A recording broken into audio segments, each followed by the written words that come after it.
Hello, my fellow Extraordinary Americans. I'm Samaddar, and this is Extraordinary America. What is Extraordinary America about? You see, American identity is about freedom, the opportunity for a better life, and the pursuit of happiness. However, most Americans are not free when it comes to the financial front. Most Americans are suffering from financial slavery due to loss of jobs, stagnant wages, inflation, and debt of all kinds. Wealth and income inequality runs rampant across America, and the middle class is all but disappeared. So, what is Extraordinary America about? Extraordinary America is about the abolition of financial slavery. It is about the financial freedom of the 99%. It is about the nation of immigrants and descendants of immigrants awakening and unleashing the extraordinary within themselves and setting themselves free. The path to financial freedom is through entrepreneurship and investing on the light side. It is about financial education, not only when it comes to money in the monetary systems, but also in regards to how to start a business, investing, especially when it comes to precious metals and real estate. In this podcast, I interview guests, many of whom came from humble beginnings, to see how they did it and how they attained financial freedom in their own lives and how they did business. And it is my hope that you will be inspired and you will want to awaken extraordinary within yourselves and realize the American dream. Once again, welcome to Extraordinary America. For today's guest, we have Amanda Johnson. Amanda is the CEO and founder of True to Intention and co-founder of Saved by Story Publishing. After 20 years of facilitating transformative experiences through story literacy, writing, and narrative medicine, Amanda Johnson, aka the Story Oracle, is determined to empower a generation that challenges disempowerment to curiosity and love. As a speaker, facilitator, storyteller, strategist, guide, and ally, she partners with emerging leaders to become uncompromising agents of change in their families, communities, and industries.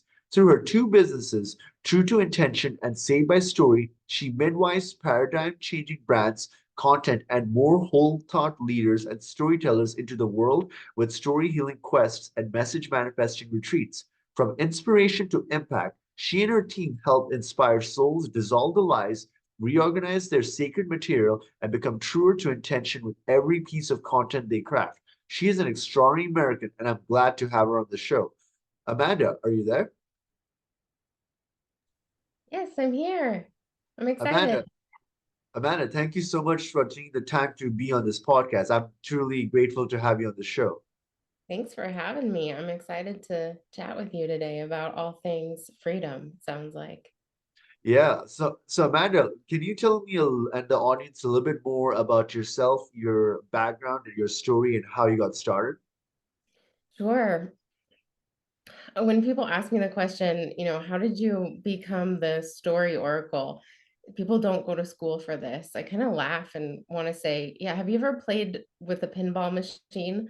That's kind of how my career felt up at the beginning because there were a lot of things that I thought I wanted to do. And it just kind of turned into one thing leading into another. But again, in that pursuit, it felt like a lot of failure. So initially, I went to college. I was going to be a journalist and tell people stories in magazines and inspire people that way. I got to college and I don't know how I got invited, except, divine providence. I got invited to um, an honors program at Biola University called the Torrey Honors Institute.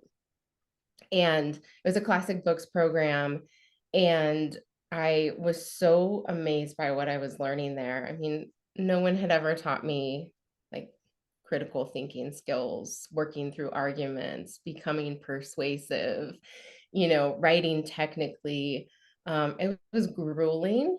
And I faced a lot of my own beliefs during that time for the first time. Like, do I really believe in a God? Do I really believe that everything that I was taught when I was young was real and true?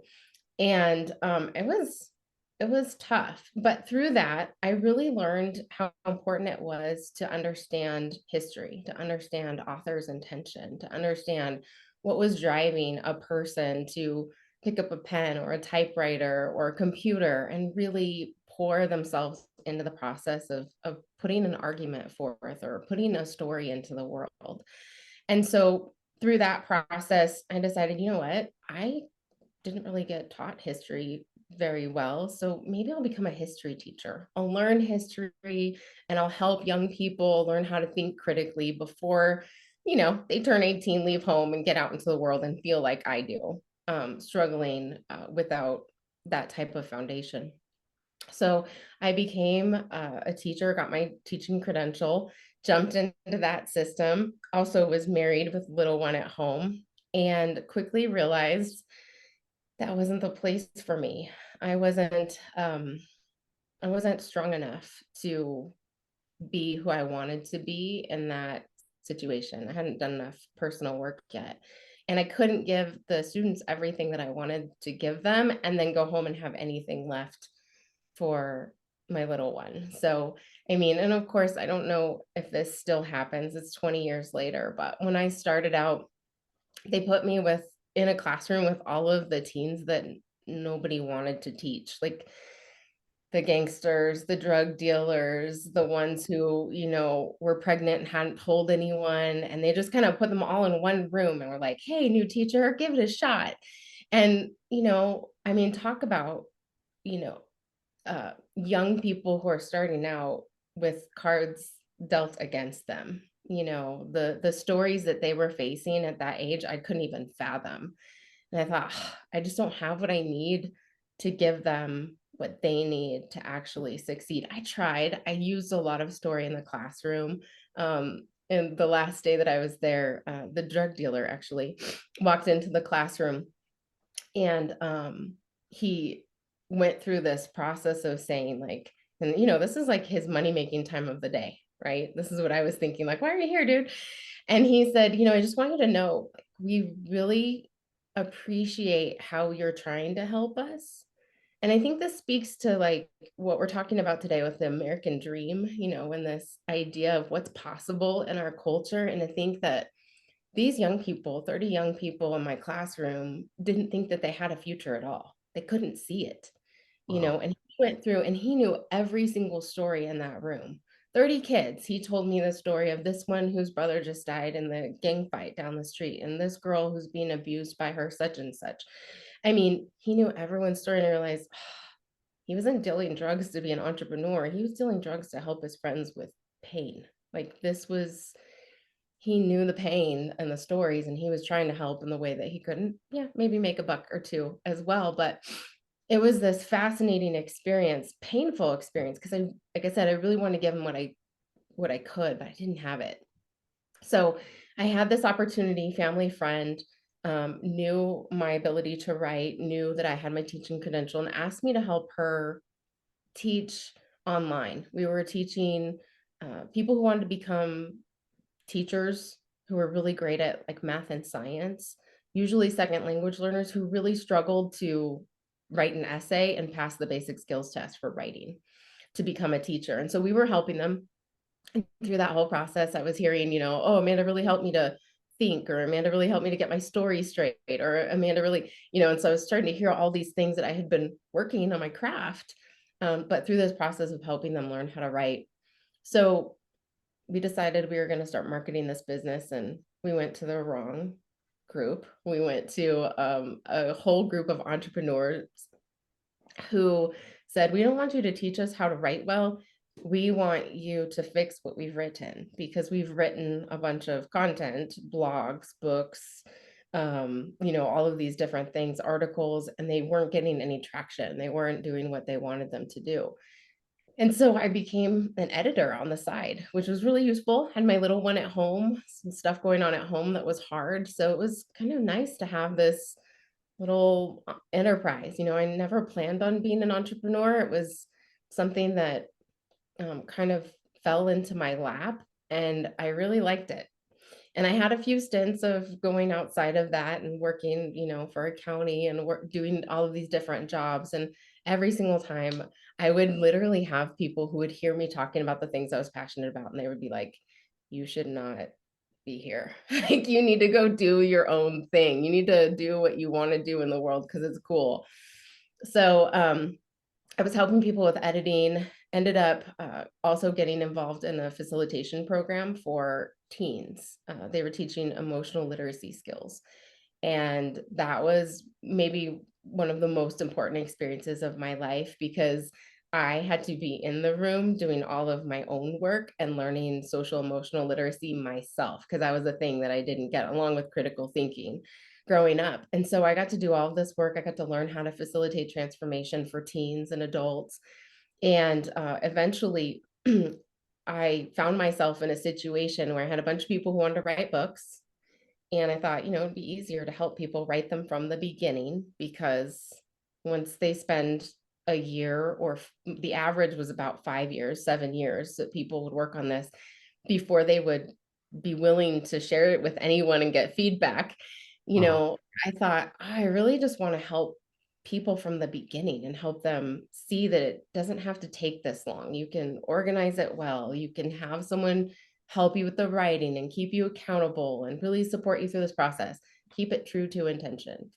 And then in my first retreat, I realized that what I was really being asked to do was to help people face their story. Because when someone says, I want to write a book, I want to share what I overcame, or I want to share something that I learned, whenever they get to the point where they have to write anything about it, the question always becomes, why does it matter to you? Right? Like, to really connect with a reader, you have to be able to say, this is why it matters, which usually requires you to go back to that kind of crappy, painful part of your story before you overcame and Yeah. face anything that's not resolved there. And that was what I learned really early, was that that was really the thing keeping people from finishing their books. They would get to a certain point and there'd be that story that they'd be like, I can't tell it. So all of a sudden I was blending my ability to help people with writing,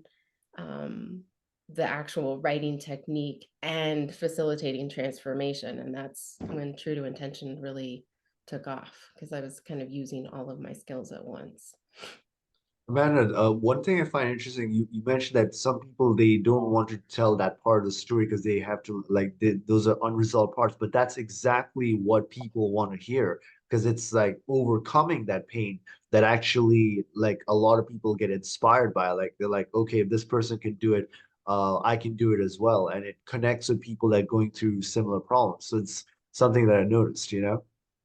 It's so true. It is the way to connect with people, to tell the story. All of the neuroscience right now is showing how simply telling a story and listening to a story gets everybody's brain wavelengths on the same page. It's ridiculous, the power of storytelling and what they're finding. And yet it is that thing that, you know, sometimes we'd rather not remember that, or maybe we overcame this part, but we haven't quite figured out how to take the lessons that we learned that help us to overcome in this area of our life. Like, professionally, we nailed it, right? But we haven't figured out how to translate that into our personal lives. And so our personal lives are kind of a shit show behind the scenes. I hope it's okay for me to curse. But Yes, don't worry about terrible it. going on back there, right? And so then we have like split lives. We have this like, look at me, I've figured this out, and then don't look over here because I haven't figured that out yet. Instead of, really being able to look back and say, what did I learn and how can I use this everywhere to build a whole life, instead of, just help a few people with this one thing. Amanda, one thing I found very interesting, and I love talking about this with you, is because you're in the sector of entrepreneurship and also storytelling. But what a lot of businesses don't realize is that story and the narrative can be used to make so much, like once people get into the story of how a business was created or how the founder had to go through trials and tribulations and created this business, like that makes a business even more like popular in terms of this thing. Like I remember this case when they talked about Apple, right? There's so many competitors out there who were basically competing with Apple, but at the end of the day, it's Steve Jobs' story of overcoming his trials that basically makes people want to buy the iPhone. Like they're like, okay, because there's like a bunch of Android phones that have more technicalities, like technology is better and everything, but it was the story that ultimately made it almost became like a myth and a legend, and people like I gotta get it for not only for status symbol, but because I know the story of Steve Jobs. So Mhm. a lot of people underestimate the power of storytelling in terms of like getting their businesses to the next level. Yeah. Yeah, it's true. And getting businesses and messages out there, all of the messages, all the books on the bottom shelf there are books that have impacted me personally, besides the ones that I've helped to put into the world. And I don't I can tell you like the big theme. I can tell you the time of my life when I was reading those and why they were important, but I can always tell you that big story that the author told that was like, oh my gosh, this person really understands this bit of pain that I'm in, and they figured it out. And they were willing to say, I remember reading several books and just thinking like, how did she even tell this story? How did she convince her husband to be able to tell this story, liability and all of those things, asking questions, because those are the things that you have to think about when you start to tell your story, because our stories are all so tightly interwoven with each other's that when you have, for instance, right, for me, one of the big stories that I tell frequently is a story about my dad. My dad and I, like, I got so many of my superpowers from him, but he also caused the most wreckage for me emotionally. And so, whenever I lean into those superpowers, guess what comes to bear underneath? Or all is the wreckage, right? Because I lean in and then there it is right there. And so I've had to learn how to heal those things and how to manage them while I'm in the healing process so that I can keep moving forward. But I have three siblings who had beautiful relationships with my dad. And so we're all, well, three of the four of us are super close, right? And they had very different experiences of him. So when they hear me talking about my story and what I've had to overcome, you know, that's one of those things that I had to make that decision. Like it was important enough for me to share. And then I had to talk to them and say, this was my experience. I'm so glad you didn't have it. But in order for me to do my work in the world, I got to own this. So, but it's, those are all the hard things because they're also tightly interwoven with everyone else's stories.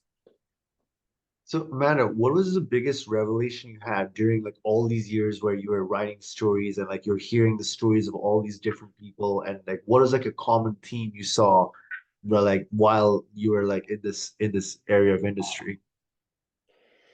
I don't know if this is true for you, but I feel like for me and for a lot of the people that I've worked with, we attract a lot of the same story to ourselves. And I think, at some point, I realized that all of these people were arriving in my world to work on their projects and have me lend my superpowers. They're paying me to help them accomplish their goals.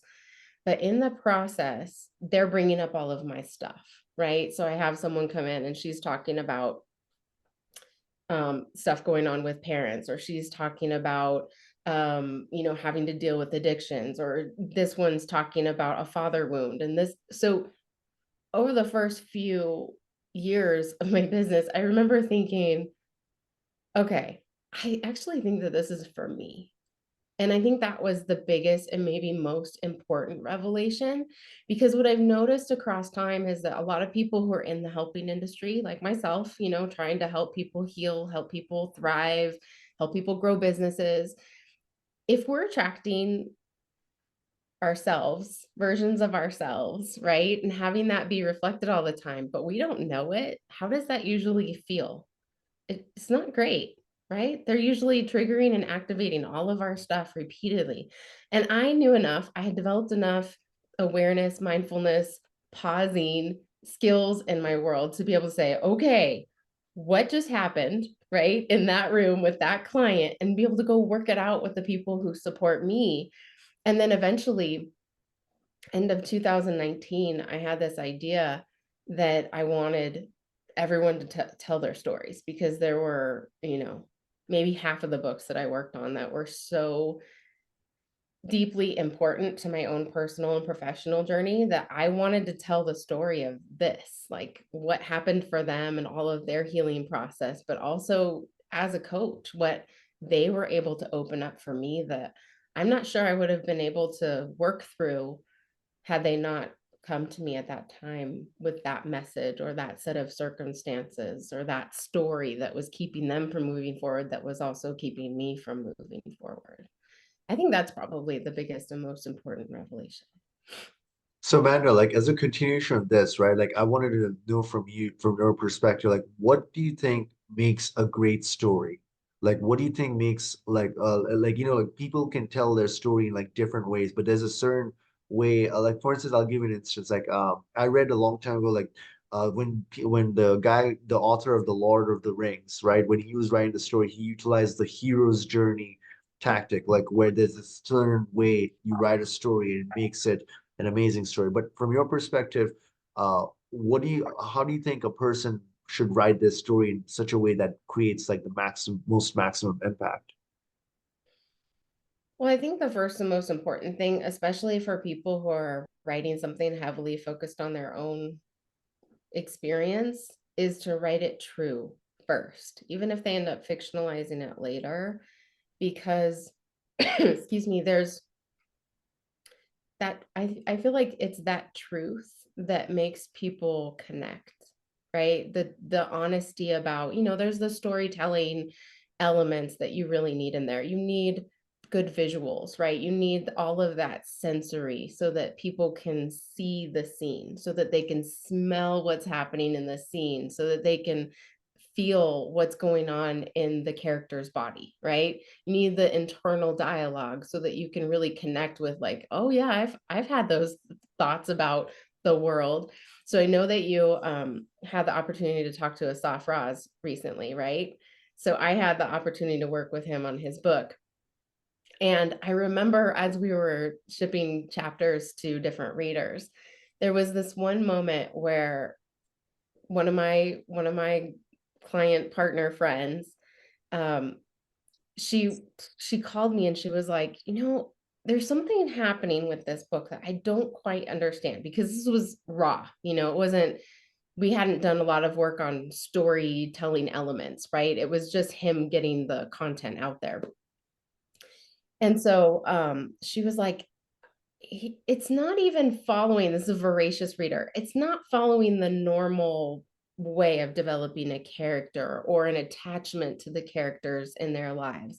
She said, but I am so attached to these characters. Like, this thing just happened to this character and I'm mortified. I have to talk to you on the phone and process this. And she's like, how did he do that? And my answer was, he knows the characters. Like, he is attached to the characters. There's a truth in each of those characters that some of them, like the love that that character has for his wife has to be how Asaf feels about his wife, right? Like, how can you write anything other than that? But other characters that might not be representative of actual people in his life and weren't, he was still attached to them because he'd been thinking about them. He'd been building a relationship with them. He'd been asking himself the questions of, like, what are they thinking all the time? And what kind of pain are they in? And what kind of questions do they need answered, right? He knew them so intimately that there was a truth that came through as he wrote these characters that immediately got everyone attached to them. And whether you're working on fiction or nonfiction, I think that's the case. It's the truth. It's that element of, you know, there's nothing being held back here. And I think that's what people remember. Yeah, I mean, it's really interesting, like how like speaking the truth, like your like how you perceive the world, and like with and you if you add like passion and emotion into it, it just becomes so compelling Mhm. altogether. And yeah, I mean, I think I know about Asif's book, and it's pretty intense actually. It Like I is. looked at it on Amazon just like by looking at the just like a brief summary. I was like, man, this is it's almost like a 1984 kind of situation. Yeah. Yep, it is. It is. It's a powerful story. Completely, actually, was a giant part of my own healing process for a close of a chapter for me last year, being able to work with him on that project because there was so much truth in it.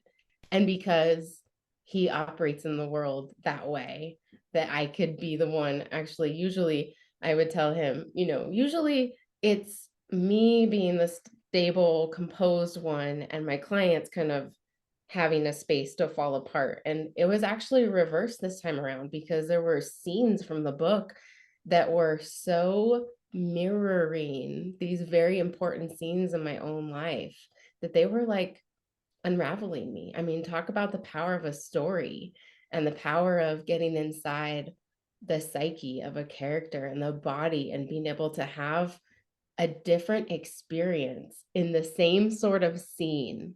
Such an opportunity for healing. So, yeah, truth leads to freedom for sure. So Amanda, like as a continuation of this, I wanted to ask you of all people about like the great American story and how millions of American stories are now playing out into this greater national identity. So like from your perspective, what do you think do you think like are we at the beginning or at the middle or the end of the great American story in terms of like a climatic thing? Because like right now we're going through a lot of like polarity and all of that. But do you think that's like, like in every good story, there's tension and there's drama. So do you see like what do you see towards the end of such a story, in your opinion? I wish I could remember exactly the words. I think it was Joseph Campbell who talked about that part of the hero's journey where the hero has to go into the cave to find the treasure, right? It's like going to the darkest place to find the answer. So Star Wars, right? Luke Skywalker, right? And he like sees him down and he sees what he sees, right? And then he's like, oh my God, oh, this is the actual answer.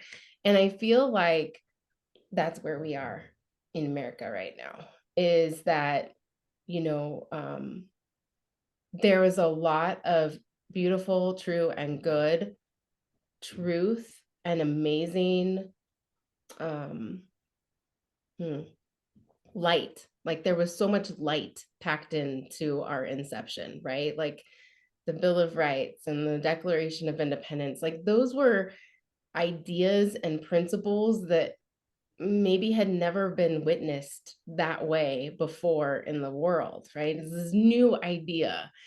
And I remember one of my clients a few years ago, she was really talking about like the dark side of America. She was really focused on, all of the conversation around the founders and the slavery that was happening at this time and this like dark underbelly, right?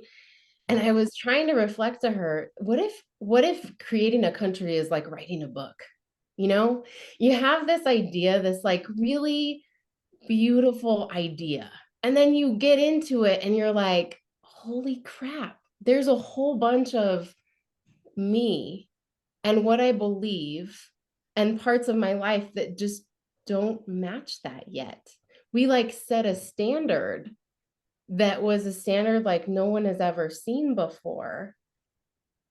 And of course, we dreamed it. So it's not like we were embodying it. How long does it take for us to embody our own message? Was my question to her. Like, are you embodying yours? Because I think the reason why we're struggling to even write these books is because we're wrestling with, like, have we embodied this? Do we really believe it? Are there parts of it that aren't actually possible or true for us? And that wrestling match, and I feel like that's what's happening in America right now, is like that wrestling match of, do we really believe this stuff? And what does it really mean if we believe it, for it to be worked out in the world right now in the ways that it needs to be worked out? So I think we're in the cave. I think we're in the cave and we're having to face the shadowy stuff that, you know, we haven't wanted to own or we haven't had the opportunity to see yet, a lot of us, right? Amanda, could you tell to the for the sake of the audience like the hero's journey arc so they can understand what is the cave and all the other stuff? Oh, I don't know that I have that. Um, I don't know if I could represent that really well, but what I will do is I'll give you last a few years ago, my son and I wrote a book called A Religion of Story. And he was like, Mom, we're not going to do like the hero's journey thing. I'm like, no, we're going to do our own thing. We're going to base it on our story of what we were dealing with at different times. But what was hilarious was after we mapped ours out, when we pulled it out and we looked at it right next to the hero's journey, turns out Joseph Campbell was right. All of us are kind of on a hero's journey, right? So there's like this idea that there's the ordinary world, and all of a sudden something happens, right? Either there's a call to adventure, and there's something new and exciting that you're called to, or there's a tragedy that kind of forces you out of your known, what's comfortable, from order into chaos, right? And so our first theme that we talk about is uncertainty. What happens when the world as you know it changes, when for whatever reason, because you're being invited to something great, or because you've been forced to deal with something tragic and hard. And then the next theme is self-knowledge. So when you're in a space of uncertainty, what do you have to do? You kind of have to assess and take inventory, right? What do I have to use? What are my superpowers? And I better get really clear on my weaknesses as well, right? Which is when the next theme becomes important: training. The mentor has to show up, because we realize that we cannot do this on our own. We need to develop skills and have some better tools than what we have to accomplish what needs to be accomplished. And so training, right? Dealing with filling in any gaps. But then there's camaraderie, because in every good story, you mentioned Tolkien and Lord of the Rings. Like, this is one of my favorite stories to talk about, because he did it in such a beautiful way with the different species, right? You have the dwarves, and you have the men, and you have the elves, and you have the wizards, and they all have a really important superpower. And you have the fellowship, because Frodo cannot do it by himself. He cannot accomplish the goal by himself. And so you need that fellowship, you need camaraderie, and you need to be clear about where your deficiencies are, so that you can get other superpowers put in place, so that when times are hard and you need someone who's fast and quick, you have an elf right there. Or when you need a wizard to show up with a staff, he's there, right? Yeah. And so there's that camaraderie. And then you have kind of this area where I'm talking about right now with the cave. We call it building strength through redemption. And this is where the character really has to come clear with the parts of themselves that are wounded, or the parts of themselves that they've completely abandoned, right? I'm never going to do this. Like for the example with my dad, right? Like, I'm never going to do that. Well, you can't say that, Amanda, because in order to accomplish your purpose, you have to activate that superpower. So how do you reclaim the superpower, but not take all of the pain, not do it in the same exact way? That shadow work is that part of the redemption story. And then as soon as they move through there, then there's usually this moment where they come to the end of what they can do, right? We're kind of like, we've gathered all the tools, we have the mentor, sometimes the mentors disappear, and we have to take action, but we know that we can't do it by ourselves again. We have to rely on something bigger than us. So whether you call that God or the universe or the force or whatever you're going to call it, right? There's usually this moment of having to have some faith in destiny, having to believe that whatever moved you out of that space to begin with is actually going to help you all along the way, resource you, and help carry you through those big, scary leaps that you have to take at the end of a hero's journey. And then, of course, the last is we call it impact through leadership, but it's taking the elixir back, right? It's getting to that point where you've reached your destiny, and now you have to take it back to the people who need it. So in the messenger world, this is, what's the sacred code message? What did you figure out that you're going to take back?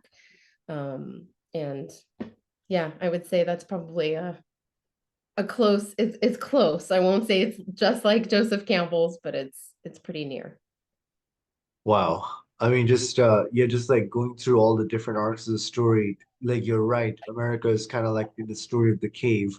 but then the next part is a pretty is the part where the redemption arc starts, and yeah, like it's pretty interesting just like thinking about it.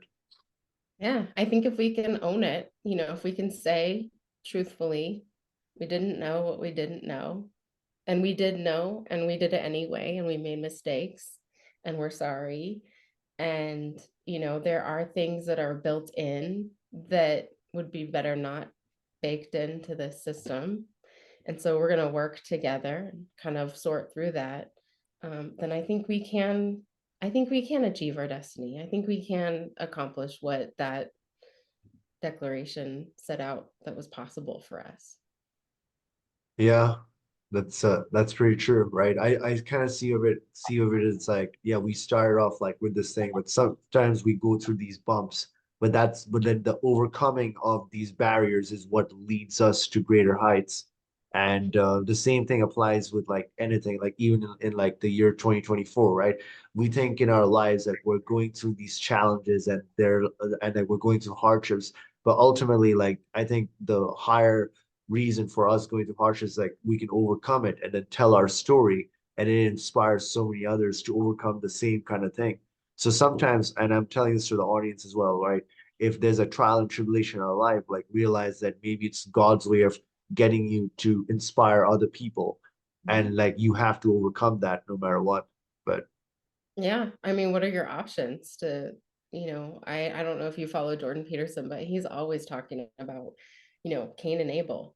Like life deals what it deals, right? And you're either gonna like accept it and figure out how to keep doing better and try to figure it out and make it better, or you're just gonna get resentful and create chaos and pain for yourself and everyone else. Like those are really the only two options. And it's funny because one of my mentors, I remember when she and I were talking about America, oh, I don't know, half a dozen years ago. And she said, if you think about it, America is like a toddler compared to the rest of the countries and to a lot of the countries in the world, like it's this new thing. It's this new like and she had run a daycare for many years, and she's like, and toddlers, what do? They're trying to figure it out. Where do they end and other people begin, and how much power do they actually have, and what can they accomplish, and how do they ask for help? And I was like, that is such a fascinating way to think about us as a collective, but it kind of makes sense, right? If we're talking about the, you know, personal hero's journey mirroring the collective hero's journey, there's also a developmental process to that of, getting your feet under, going through the toddler and the young child and the adolescence and a grown adult, a mature adult that knows how to be what they were intended to be originally. So that made me giggle. I was like, the toddler compared to the rest. Yeah, no, I mean, yeah, we are like a new civilization compared to a lot of other, like there's been civilizations that been there for thousands of years, kind of like India. It's been then there since like 7,000 years, 5,000 years. yeah. And so, yeah.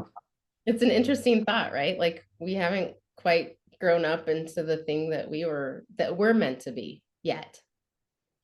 Yeah, like I would say more like we're like in the teenager phase in a way, like where there's like so many emotions and passions running around and still trying to find out who we are. And then we have like like when you're like in your teenage years, you have like this thing like where you think you know who you are, but then events happen in your life and you just realize like that's not who I thought I was. And then you are struggling with identity.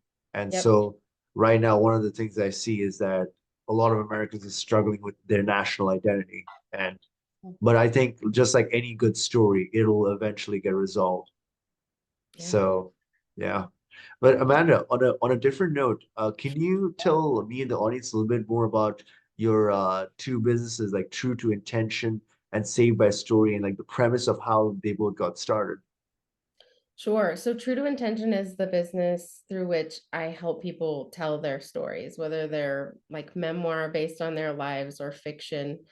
So that's where I help people develop content for the world, whether that's, writing a good book, or a lot of my clients, um, they finish a book and then someone wants them to speak on their topic. And so they need the the keynote that's going to go along with the book, right? To keep that coherence and alignment of message.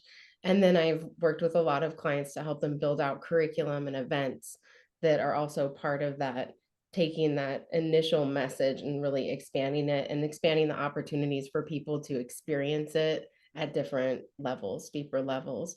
So that's True to Intention. Lots of content development and a lot of story healing because like I've said before, in with entrepreneurship, it's kind of like the only limits that we have are the ones that we have for ourselves, right? Like we don't have a boss telling us you can or can't do that. Or, I mean, sure, there are like rules and ethics and those types of things. But when you say, what do you want to create?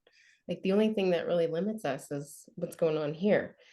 And so, helping people to deal with those limits and to step into putting their work into the world, taking their elixir back, right? So that's True to Intention.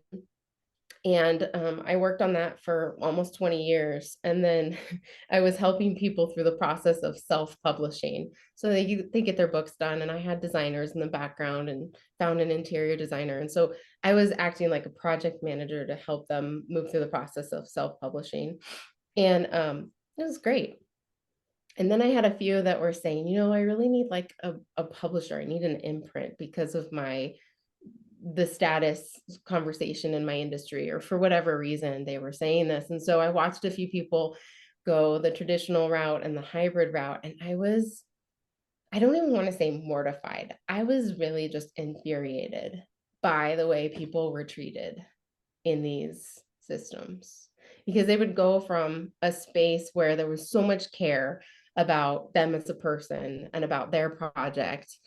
They're giving birth to something incredible in the world, and then they take it to this place that just kind of treats it like a product and a means of profit. And so the person gets left out, their hopes and dreams get left out, a lot of times their branding got left out.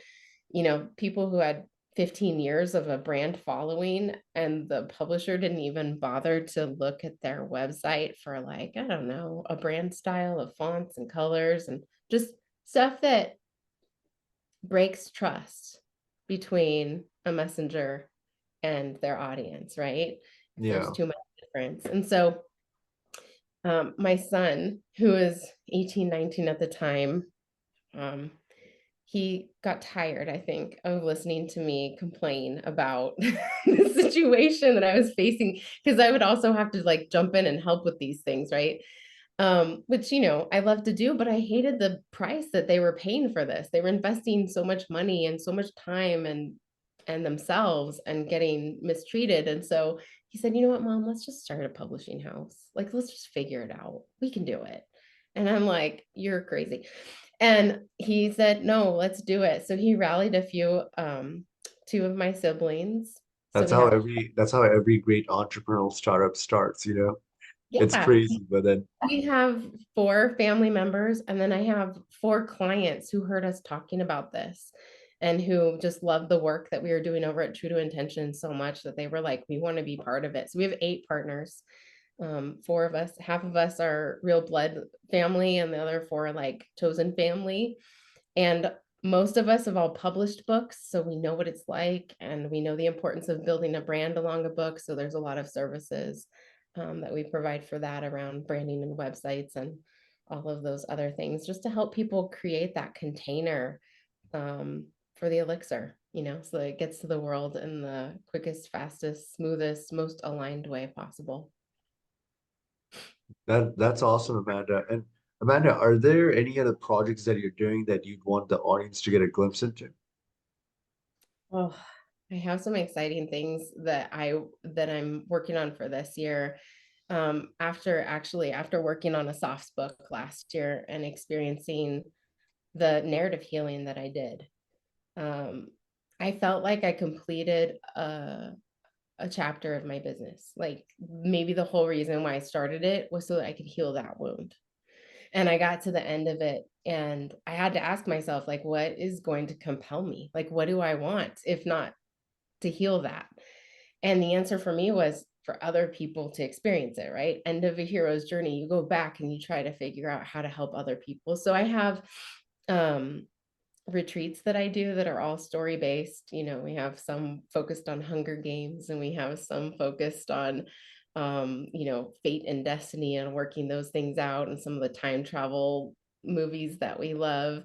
And so I have these magical retreats and I have incredible writing quests that help people to use story as a language to sort of work their stuff out, as a medicine and as an invitation for a deeper connection with themselves and other people. You know, it's sometimes, do you have kids? No. Okay.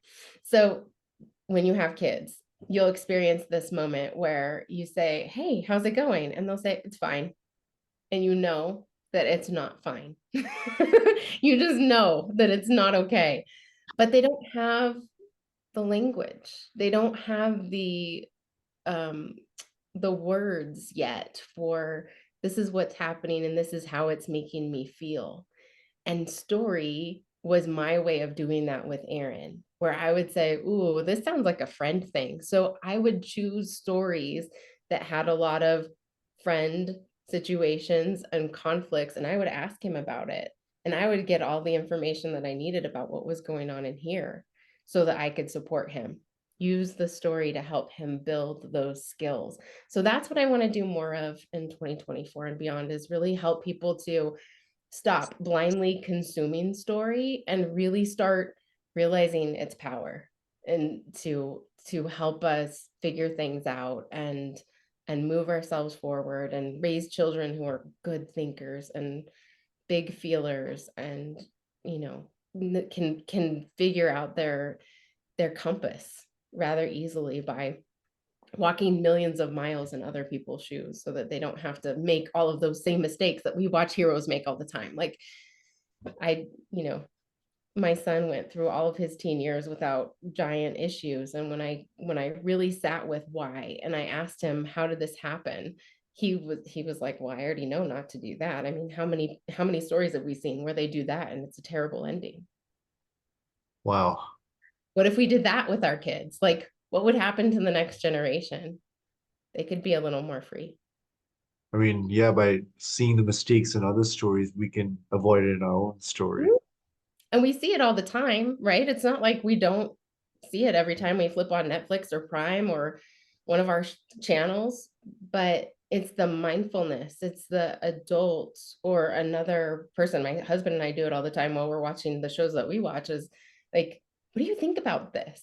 Like, how do you think this is going to end? Or noticing what's coming up with this character. Like, God, why do I hate this character so much? Be careful when you ask your spouse about that, because they usually have really good answer for them. You probably hate that person because you're a little bit like it, you know. It's like interesting, but it opens up these ways of talking about things that are really important, but we don't. When do we do that? No, we're just chilling out watching a show. You can do a lot more than just chill out and watch a show. You can build bridges of connection and develop skills, social emotional skills with kids, and help them make decisions before they have to make them and are put on the spot and scared and don't know what they're doing. No, totally, Amanda. Like, yeah, that's true. So, Amanda, how can our audience connect, or like our audience connect with you and get to know more about you and your and what you're doing and your work? Yeah. So 3 websites. Truetointention.com is where to go if you are someone who is like, you know, I've been thinking about a book for a certain amount of time and I don't know what to do, or I want to be a speaker. True to Intention is the place to develop content or find out how we do it. Save by Story is like if you're already done with a manuscript and you're like, I have no idea what I'm going to do and how I'm going to get this out there. Contact us at savebystory.house. We have a really cool education program that we're going to roll out this year to help people get in the driver's seat of the publishing process, whether they publish with us or somewhere else. And then the storyoracle.com is the new space that I'm creating for more speaking and facilitation on this topic of how do we use story to build social emotional literacy for ourselves and the next generation. Awesome, Amanda. And Amanda, I'm really grateful that you took the time to come and do this podcast with me. And I do hope that at a later time you come back because like our entire understanding of storytelling, especially when it comes to business, is so relevant in today's world. And I do hope the audience understands that, you know? Yeah, me too. I'm happy to come back anytime. Thank you for today. I enjoyed our conversation. Thank you, Amanda. And I want to conclude this episode by letting my fellow extraordinary Americans know that, hey, look, there's an extraordinary within each and every one of us. It's our duty to awaken it and unleash it. Until next time, bye for now. Hey everyone, thank you for watching Extraordinary America. If you like what you see, please do subscribe to our podcast and share it with others. Remember that the best investment that you can make in your lifetime is in your own financial education, for it is knowledge that truly sets us free. Also, remember that inflation is diluting your purchasing power, which in turn increases financial bondage. The practical thing to do is to protect the loss of your purchasing power and invest in precious metals or the right cryptocurrencies. Lastly, never forget that you are an extraordinary American. We'll see you in the next episode. Bye for now.